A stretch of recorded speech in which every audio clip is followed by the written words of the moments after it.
நாங்கள் எப்படியடி உன்னிடத்தில் அந்த வார்த்தையை சொல்லப் போகிறேன். என்னை தாய் எறிவதற்கு ஒரு போது என்னுடைய உள்ளதே குமரியுது.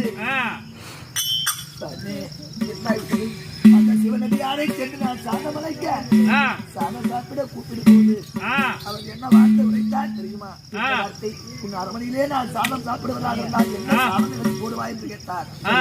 32 விதமான காய்கறிகளை சமைத்து நான் போடுகிறேன் என்று ஒவ்வொரு காயும் சொன்னேன். அதற்கு அனைத்துக்குமே அவர் சாப்பிட மறுத்து விட்டார். கடைசி முறையாக அவர் என்ன சாதம் கேட்டார் தெரியுமா? என்ன பிள்ளைக்கறி வேண்டும், பிள்ளைக்கறி எனக்கு சமைத்து போட்டால் மட்டுமே சாப்பிடுவேன் என்று உரைத்து விட்டார். மகனாவளையக்கூடிய சீராளனை வெட்டி சமைத்து போட சொல்லிவிட்டார்.